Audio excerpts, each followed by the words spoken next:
Bonjour. Aujourd'hui, juste une petite anecdote. Lorsque je rentrais des Antilles dans l'avion, pendant tout le voyage, il y a une personne qui était à côté de moi qui regardait ce que je notais parce que j'avais la Bible ouverte et je prenais des notes. Et elle a attendu vraiment le dernier moment qu'on arrive à Paris pour me dire, Monsieur, je peux vous poser une question? Alors je dis oui, bien sûr. Et elle me dit, je vois que vous êtes pasteur ou qu'en fait vous êtes croyant. Enfin. Il me dit, mais vous pouvez me prouver que Dieu existe? Alors je lui dis, il faudra avoir un petit peu de temps. Il me dit, ah non, parce que là on est bientôt arrivé, maximum on a 10 minutes. Alors j'ai joué le jeu. J'ai bien compris pourquoi il me laissait très peu de temps, c'était sûrement pour pas que je puisse avoir de réponse. Mais j'ai joué le jeu, parce que je suis un petit peu joueur et puis il fallait qu'il reparte avec quelque chose. Donc cette personne, je lui dis, bon monsieur, vous existez? Il me dit, ben oui. Et je lui dis, mais comment vous savez que vous existez? Il me dit, ben j'ai conscience que j'existe. J'ai la conscience que j'existe. Et je lui demande, mais cette conscience d'exister, elle vous vient d'où? Ben, il me dit, de mes parents, de mon père. Donc je lui dis, vous avez conscience d'exister de votre père? Ça veut dire que votre père lui-même avait la conscience d'exister de son père et ainsi de suite.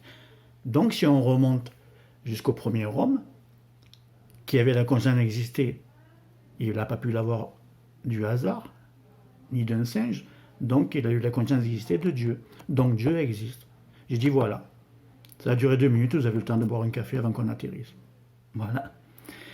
Tout bon, ça fait sourire, mais juste, je crois que chaque individu dans sa vie, tôt ou tard d'ailleurs, se pose la question fondamentale de l'existence.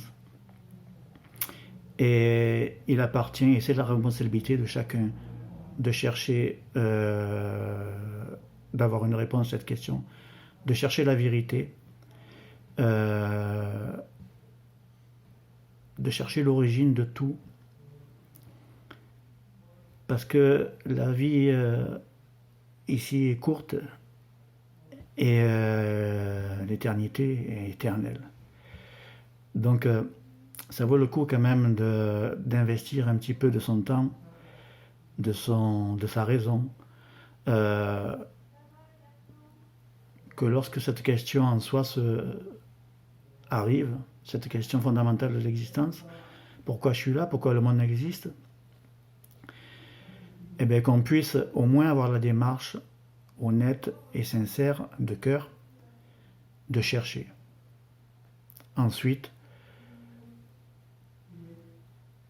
il n'y a personne qui fera les choses autres que Dieu, ni aucun pasteur, ni aucun homme que vous allez croiser, ni aucun diseur de bonne aventure.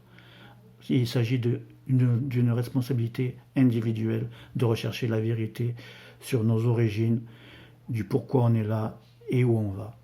Voilà, je vous remercie d'avoir écouté cette petite anecdote. Au revoir.